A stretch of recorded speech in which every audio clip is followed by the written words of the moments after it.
De una oración eficaz, la cual la tenemos basada en lo que dice Santiago. Espérame tantito. Ahora sí. En Santiago capítulo 5 muy claramente nos dice del versículo del 13, Santiago 5, del versículo del 13 al 18, ¿está alguno entre vosotros afligido? Haga oración. ¿Está alguno alegre? Cante alabanzas. ¿Está alguno enfermo entre vosotros? Dice, llame a los ancianos de la iglesia y oren por él, ungiéndole con aceite en el nombre del Señor. Dice, y la oración de fe salvará al enfermo, y el Señor lo levantará. Y si hubiere cometido pecados, le serán perdonados. Confesad vuestras ofensas unos a otros, y orad unos por otros, para que seáis sanados. La oración eficaz del justo puede mucho. Y luego nos da un ejemplo, Santiago, con respecto a Elías.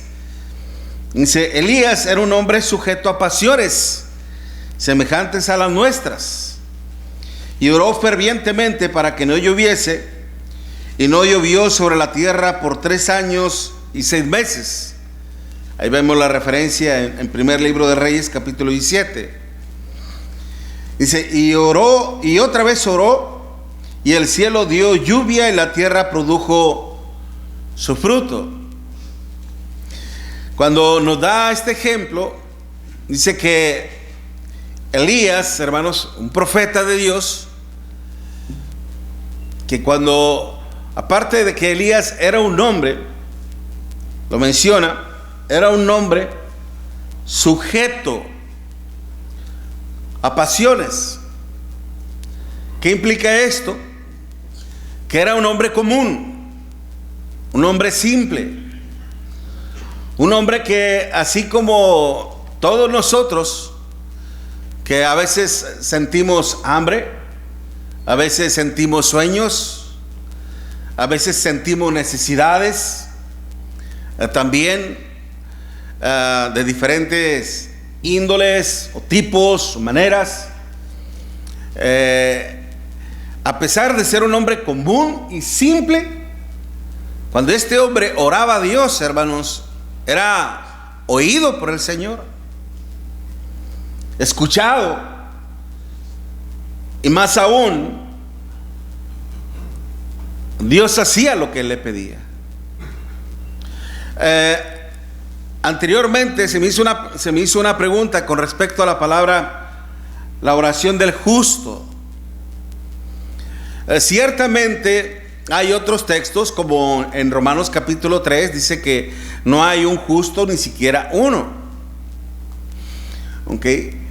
Pero la palabra justo, hermanos, implica también a una persona que ha sido absuelto de sus pecados, que ha sido perdonado de sus faltas. Y es por eso que implica también una persona justa.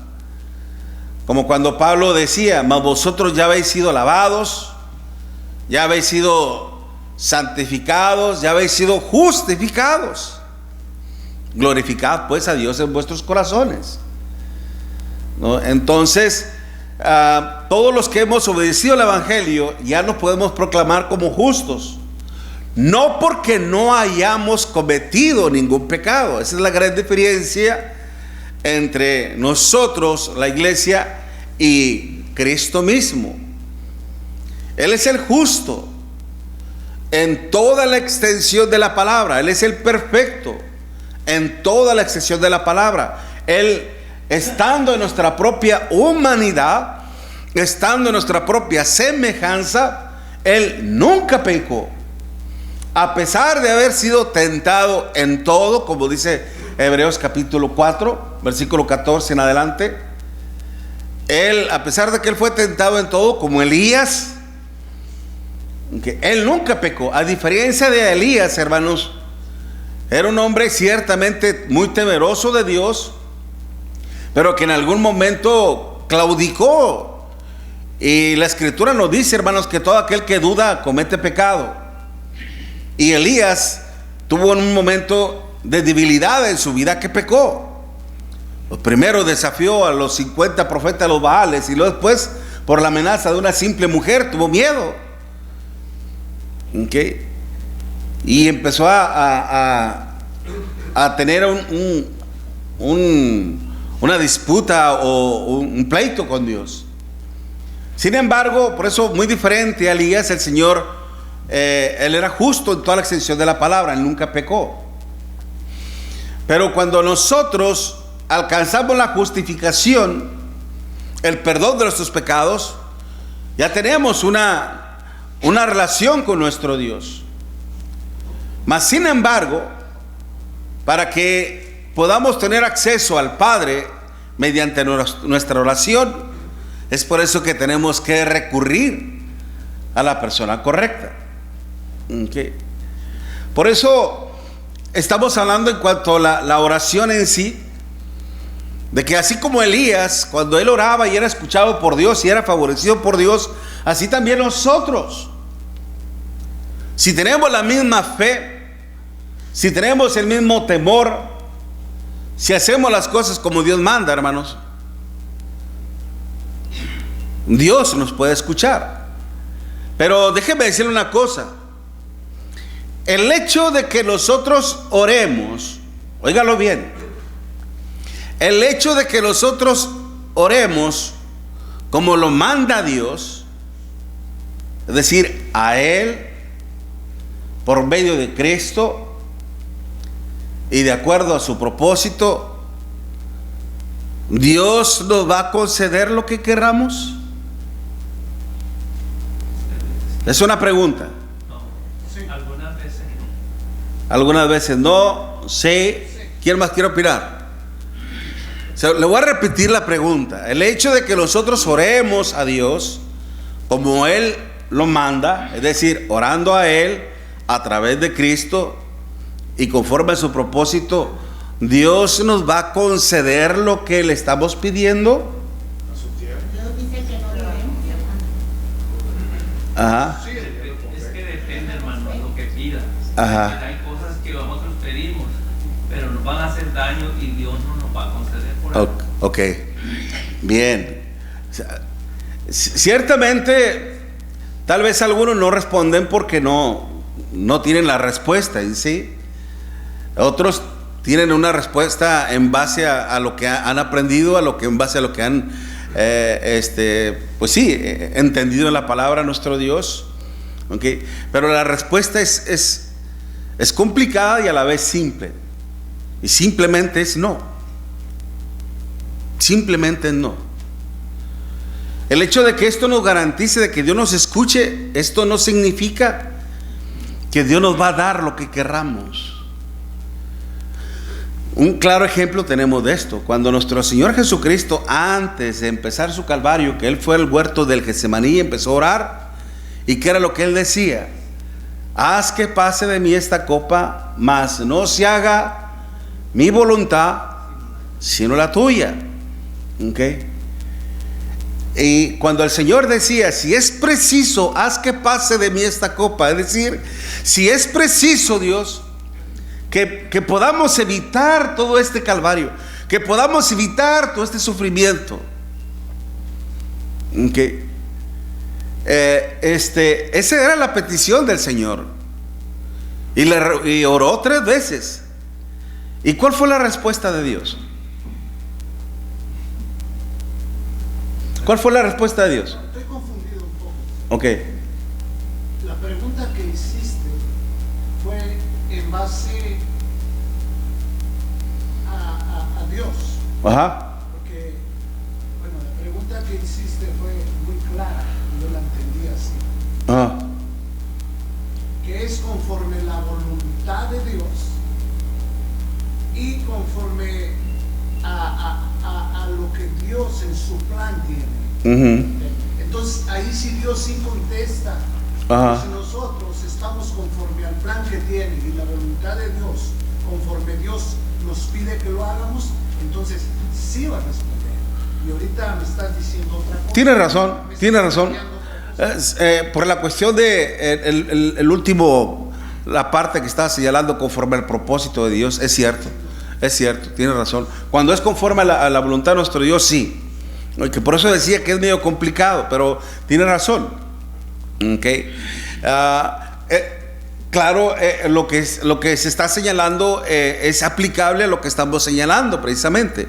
Cuando les decía cuál fue la respuesta de nuestro Dios a la oración, a la súplica, al ruego de nuestro Señor Jesucristo. ¿Cuál fue la respuesta de Dios a su Hijo? No, Pues no. Es que él, Pero entendamos, no es que haya sido un no silencioso, no es que haya sido un no audible, que Dios le haya dicho no, ok, tampoco. Pero déjeme ver si es en Mateo capítulo 26, cuando vemos que Dios le mandó, la respuesta fue de que nuestro Dios le mandó un ángel. Ajá.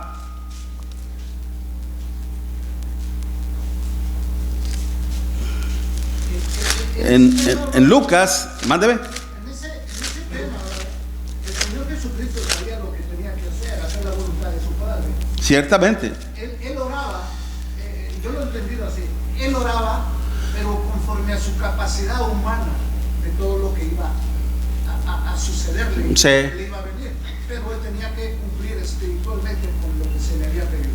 Entonces está entre, ahora sí, vino a participar de sangre y carne como nosotros, entonces él está sintiendo lo que siente un ser humano, pero él está pidiendo al Padre un ruego lógico, porque a todos nos va a dar miedo y nos va a entrar pavor a pasar por una situación así, pero él tenía que cumplir. Entonces dice Dios, no, en esa parte humana no te puedo ayudar, pero No. en la espiritual, en la parte que te Sí. corresponde fortalecerte, porque bueno, es lo que entendí. Es cierto. Ciertamente, que en la parte humana, porque obviamente que todo lo que él iba a sufrir, iba a padecer, y se iba a centrar en su cuerpo, pero no solamente en su cuerpo, hermano. Nuestro Señor Jesucristo sufrió, padeció diferentes, valga la redundancia, sufrimientos. A nuestro Señor Jesucristo lo que más le dolía, hermanos, lo que más le afligía, cuando él decía, mi alma está muy triste hasta la muerte, ¿okay? Era de que cuando él, hermanos, llegara a la cruz, él iba a cargar el pecado de todos nosotros. Y donde está el pecado, no mora Dios. Es por eso que él expresó esas palabras: Elí, Elí, lama sabactani. Dios mío, ¿por qué me has abandonado en esta situación? ¿Por qué me has dejado solo en esta aflicción? Porque por primera vez el Hijo, la relación entre el Hijo y el Padre, hermanos, se había roto. No porque Él hubiese pecado, sino porque Él estaba cargando tus pecados y los míos y los estaba clavando en la cruz. Eso era lo que a Él más le afligía. Y luego después, ciertamente Él sufrió los tormentos físicos, todo ese calvario físico, que toda esa agonía. Y no solamente fueron sufrimientos físicos, sino aún todavía sufrimientos morales. ¿Cuáles fueron esos?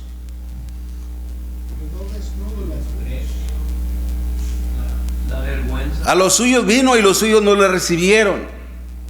Pero aún también cuando aún sus discípulos le dijeron, Señor, no solamente estamos dispuestos a ir a la cárcel contigo, sino aún hasta morir por ti. Y cuando fue apresado, ¿qué hicieron?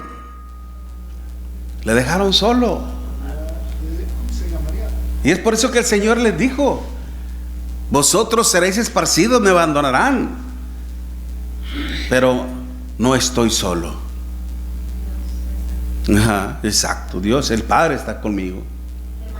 Por eso ciertamente el hecho de que oremos a Dios, hermanos, de que lo hagamos como Él quiere, dirigiéndonos a Él a través de nuestro Señor Jesucristo, esto no nos garantiza de que Dios nos vaya a dar lo que le estamos pidiendo. Mi hermana quería decir algo, hermana. Es la voluntad de Dios, hermano. Y también, pues, dice que si tienes fe, Ajá. como la semilla de una mostarda, Sí. puede uno tener Ajá. lo que quiere uno en oración, hermano. Sí. Pero ahí la cuestión es la enseñanza, es tener fe, precisamente, ¿no? Tener fe en la voluntad de Dios, ¿ok? No tener fe en lo que uno pretende, no tener fe en lo que uno quiere. Y por eso Sí. te pedimos en el nombre de Cristo Jesús. Y aún todavía implica precisamente lo que la frase misma dice, en el nombre, ¿ok? Esto me lo voltearon al revés. Déjame voltear por acá.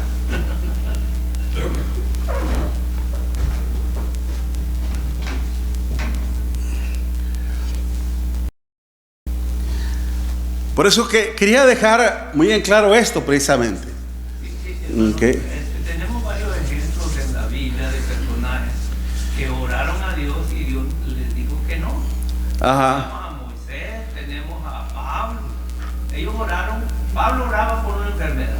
¿Qué le dijo Dios? Dije, 3 veces he orado. Me dijo que no, que le bastaba mi gracia.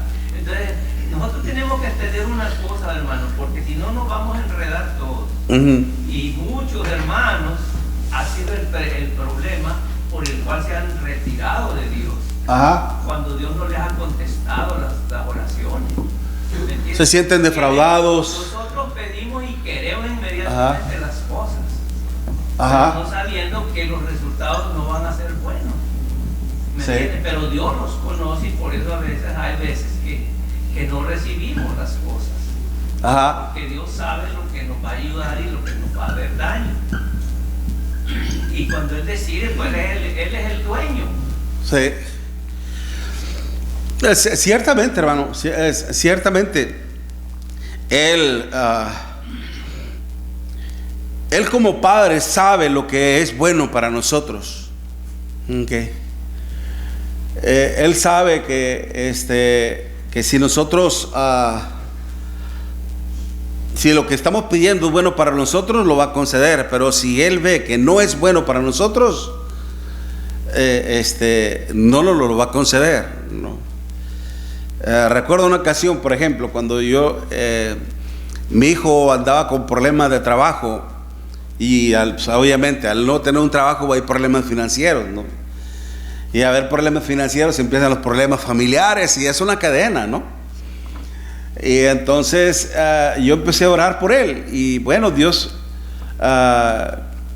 le concedió un trabajo, ¿no? Consiguió un trabajo, podríamos decirle así, ¿no? Pero entonces muy contento me dijo, pa, hijo, ya tengo trabajo. Y Satanás es muy astuto, ¿no? Pero hay que ver también de quién viene también el favor, llamémosle así, ¿no? O lo que se nos está presentando en el camino. Un trabajo es donde iba a ganar muy bien, pero iba a trabajar el domingo. Y le dije, mi hijo, le dije, ¿sabes qué? ¿Por qué no te esperas y seamos un poquito pacientes y vamos a ver qué viene más? No, es que está muy bueno y ya no puedo esperar, ya las deudas las tengo encima, y etcétera, etcétera, etcétera. Y bueno, decidió él hacerlo, ¿no? Ya estaba casado, obviamente.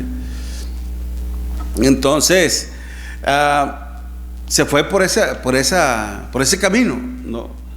¿Qué pasa? Dejan de reunirse y poco a poco se van enfriando, ¿no? Entonces yo después le dije, yo una vez le pedí a Dios que te buscara un trabajo. Le dije, ahora voy a tener que decirle que el trabajo que tú tienes te lo quite. ¿Por qué? Porque obviamente no le está favoreciendo.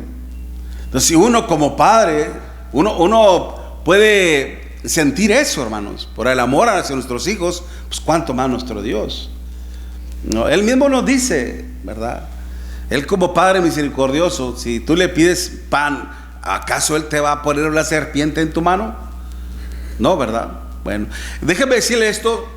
En sí la oración tiene como sinónimos, llamémosle así, sinónimos lo que es ruego, lo que es una súplica y lo que es una petición. De hecho, en 1 de Timoteo capítulo 2 nos dice el apóstol Pablo ahí precisamente en cuanto a algunas acciones que determinan lo que estamos, que señalan lo que estamos diciendo.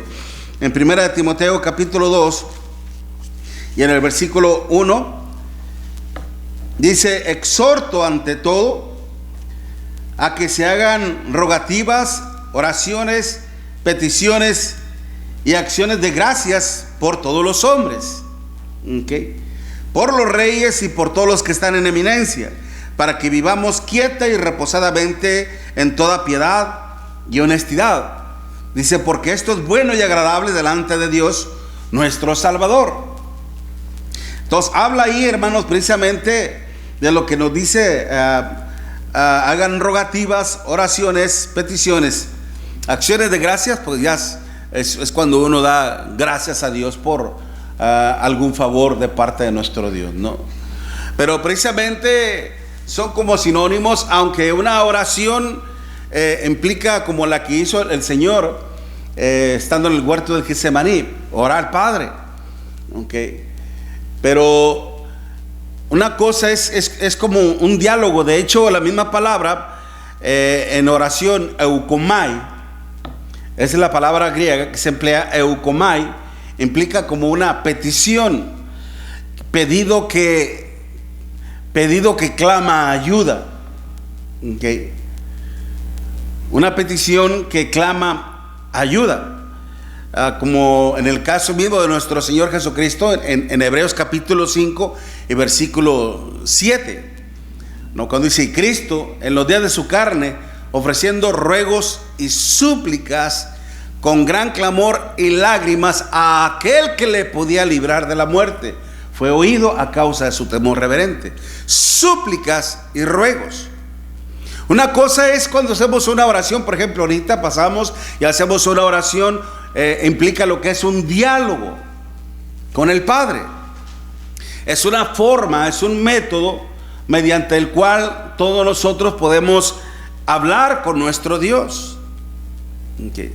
Establecemos una comunicación con nuestro Dios. Esa es la forma de cómo nosotros nos comunicamos con Dios, a través de la oración. Ahora, ¿y cómo se comunica Dios con nosotros? Exacto, a través de su palabra. ¿Okay? A través de su palabra. Cuando estamos en una situación conflictiva, problemática, angustiosa, que no sabemos cómo obrar, cómo actuar, cómo resolver ese problema, por eso Santiago dice que si alguno está falto de sabiduría, pídala a Dios. Y esa palabra, pídala, hermanos, indica recurre a Dios. ¿Ok? Ve a Dios, ve a su sabiduría. Y aquí tenemos el libro.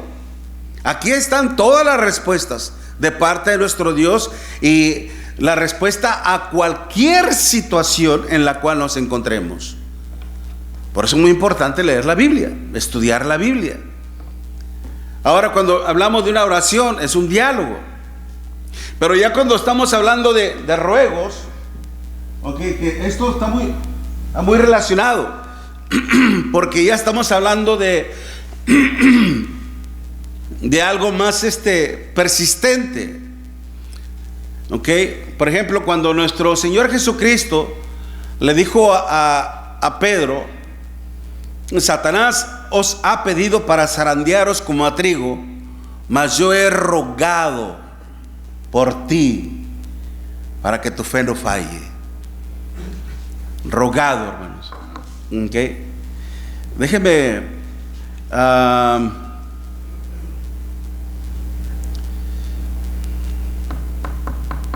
Espérame tantito.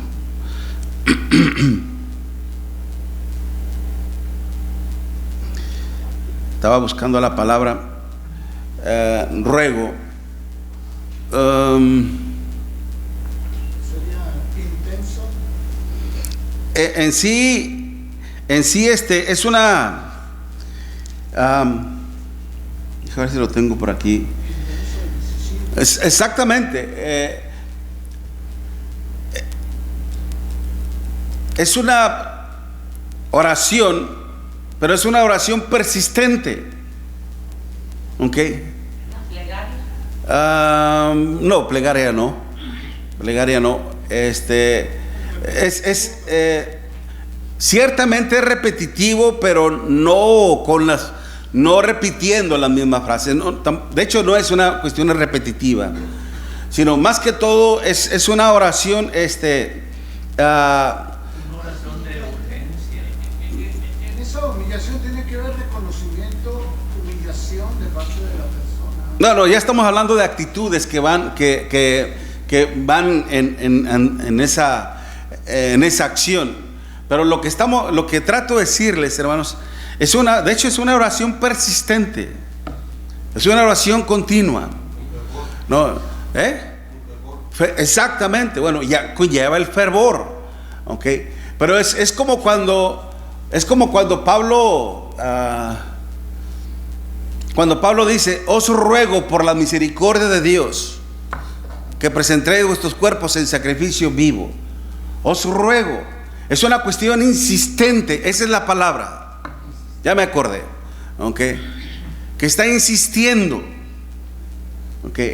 Es como cuando uno le dice: mi hijo, por favor, te he dicho que no hagas esto, mira que esto y que aquello, y lo vuelve a hacer, y otra vez se vuelve a presentar la ocasión y: acuérdate, te he estado pidiendo, por favor, no hagas esto, y por favor, no hagas esto. Es una súplica. Es una rogativa, es algo que es persistente, continuo. ¿Okay? Cuando el Señor le dijo eso: mas yo he rogado por ti. ¿A quién? Al Padre. Es decir, que he estado pidiendo constantemente, suplicando constantemente a mi Padre por ti. ¿Okay? Por eso aunque todas están relacionadas, pero tienen que ver. Ya cuando hablamos de súplicas, el hecho del suplicio ya conlleva no solamente una cuestión persistente, sino que también, como lo decía nuestro hermano, ya donde lleva el dolor, la aflicción. ¿Okay? Y cuando hablamos de peticiones, es cuando los deseos que tenemos, las causas por las cuales clamamos a nuestro Dios: te pido por esto, te pido por aquello, te pido por lo otro. ¿Okay? Ya son peticiones, como lo estaba mencionando precisamente el apóstol Pablo en 1 de Timoteo capítulo 2 versículo 1. ¿Okay? Entonces todas estas aún están relacionadas. Por algo, cuando el Señor nos dice: orad sin cesar, en primera de Tesalonicenses capítulo 5 versículo 7, orad sin cesar. ¿Qué significa eso?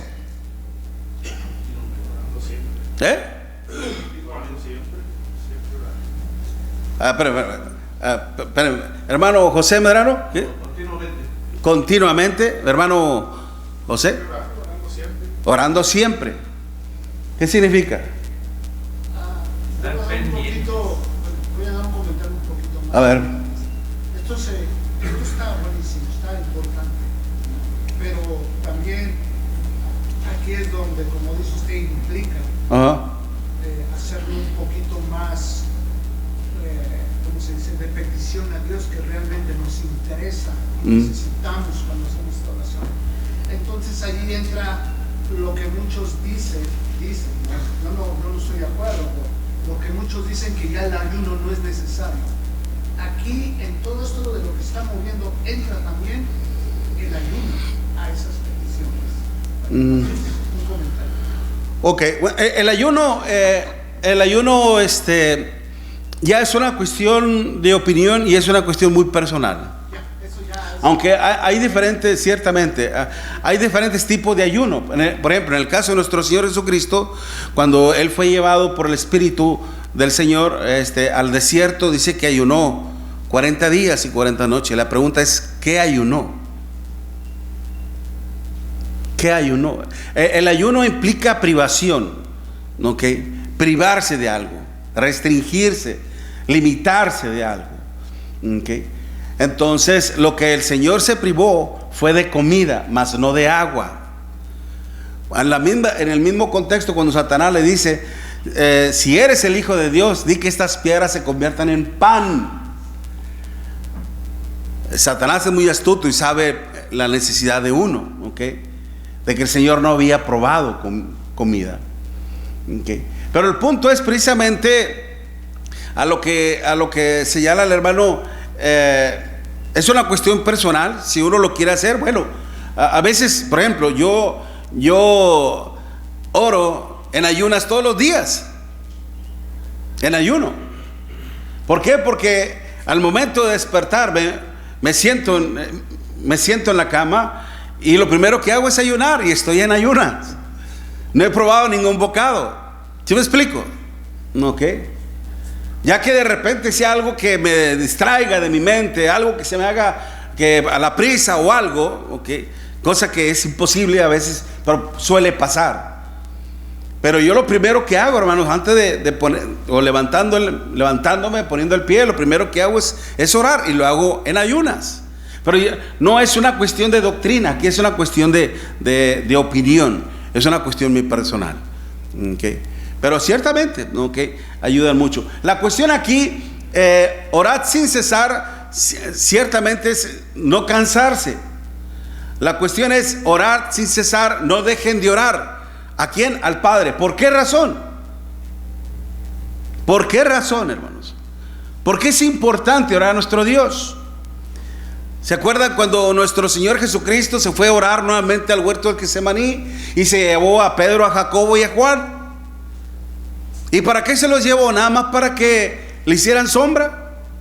¿O para que, como guardianes?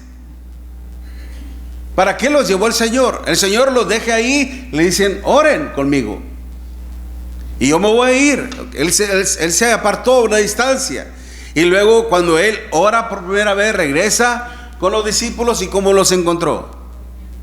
Durmiendo. Y el Señor le dice, ¿no habéis podido orar conmigo tan siquiera una hora? Orad para que no entréis en tentación. El espíritu, la verdad, está dispuesto, pero la carne es débil. Es decir, ¿se puede evitar la tentación?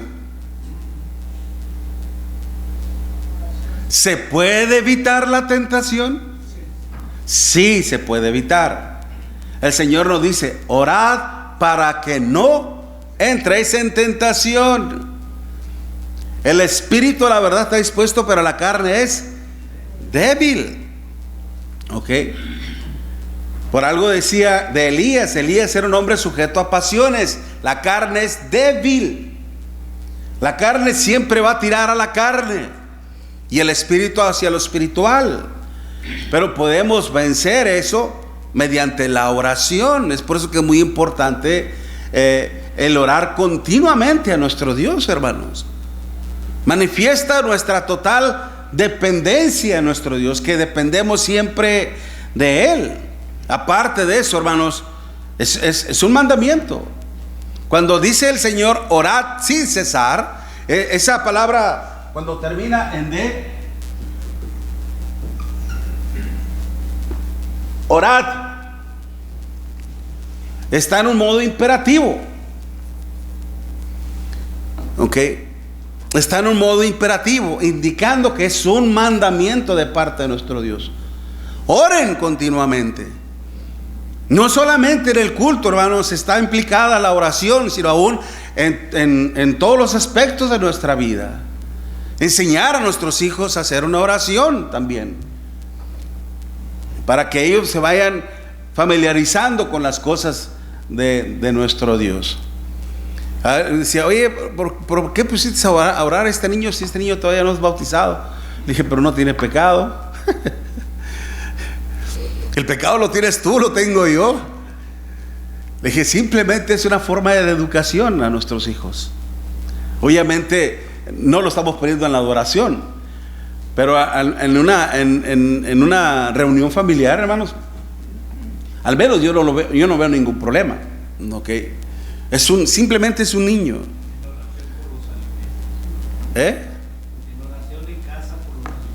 Ya se hace por los alimentos, o ora por tu mami, por tu papi, para que nos vaya bien. Eso es irle inculcando la dependencia de nuestro Dios. Pero la cuestión es, cuando dice el Señor, es un mandamiento: orad sin cesar, porque por medio de ella obviamente también obtenemos sabiduría. Santiago 1:5, ¿no? Si alguno está falto de sabiduría, pídala a nuestro Dios, ¿no? El que podamos nosotros entender bien la voluntad de nuestro Dios, y el estar dispuestos a hacer la voluntad de nuestro Dios también, como en el caso mismo de nuestro Señor Jesucristo. Él, estando en su humanidad, ciertamente, hermanos, estaba pasando por todo ese sufrimiento, todo ese dolor, y que tal pareciese que, hablando humanamente, era algo incomprensible para él, mas él sabía lo que tenía que hacer. Era parte de la voluntad de nuestro Dios, ¿ok? Por eso entremos a este punto. En la cuestión, decíamos, en los puntos generales que íbamos a tratar, en base a una oración, el poder de la oración eficaz, decíamos, dirigiéndonos al Padre. En Lucas capítulo 11, versículo del 1 al 2,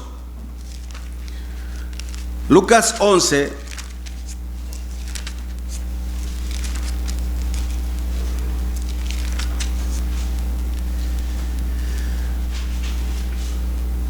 aconteció que estaba Jesús orando en un lugar, y cuando terminó, uno de sus discípulos le dijo: Señor, enséñanos a orar, como también Juan enseñó a sus discípulos.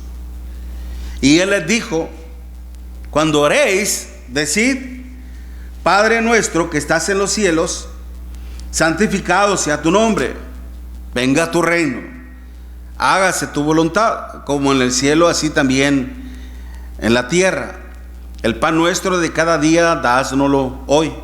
Perdona nuestros pecados, porque también nosotros perdonamos a todos los que nos deben. Y no nos metas en tentación, mas líbranos del mal. Okay. Hasta ahí, hermano, la lectura.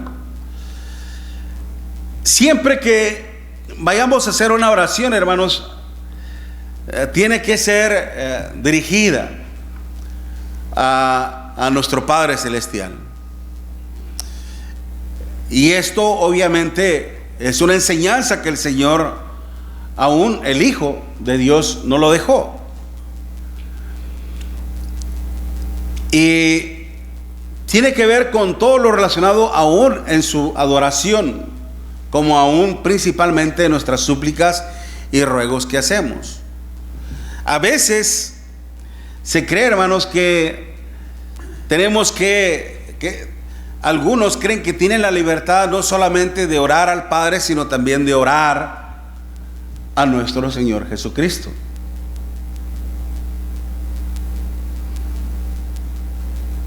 Una vez me encontré con un hermano de la iglesia de Cristo. Él decía: no solamente podemos orar al Padre, también podemos orar a Cristo. Me dije: wow. ¿Ustedes qué opinan, hermanos? Cristo mismo dijo que pidieran las cosas al Padre en el nombre de Él. Ajá. Todo lo que pidieras al Padre, todo lo que pidieras al Padre en mi nombre, ¿verdad? Lo haré. Y es que es muy claro.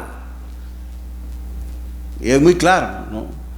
Tampoco no hay un ejemplo bíblico que enseñe que Él es dirigido al Señor Jesucristo para alguna razón.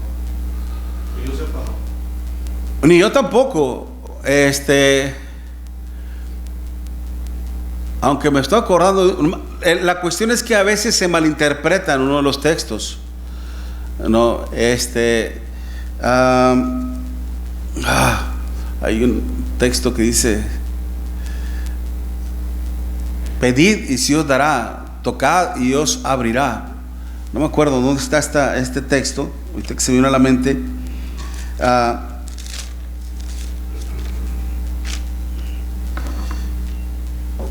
Déjeme traer ese texto ahorita que se me escapó de la mente.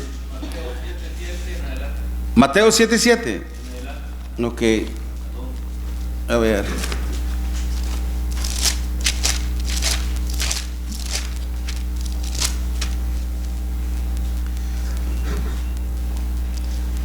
Pedid y se os dará, buscad y hallaréis, llamad y se os abrirá. Porque todo aquel que pide, recibe, y el que busca, halla, y al que llama, se le abrirá. ¿Qué hombre hay de vosotros que si su hijo le pide pan, le dará una piedra? ¿O si le pide un pescado, le dará una serpiente? Pues si vosotros, siendo malos, sabéis dar buenas dádivas a vuestros hijos, ¿cuánto más vuestro Padre que está en los cielos dará buenas cosas a los que piden?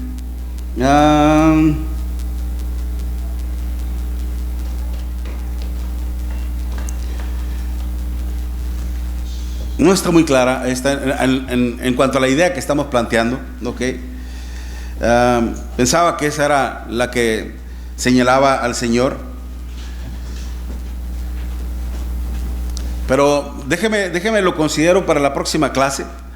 La cuestión es de que principalmente, volvamos al punto, tenemos que dirigirnos al Padre porque el Señor así lo manda, ¿no? Oren de esta manera: Padre nuestro que estás en los cielos, dándole así nuestro Señor Jesucristo el sumo respeto, hermanos, a la supremacía. Recordemos que aún dentro de lo que es la deidad,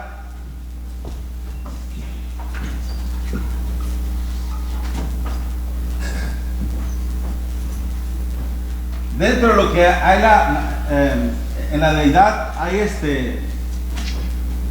jerarquías o jerarquía.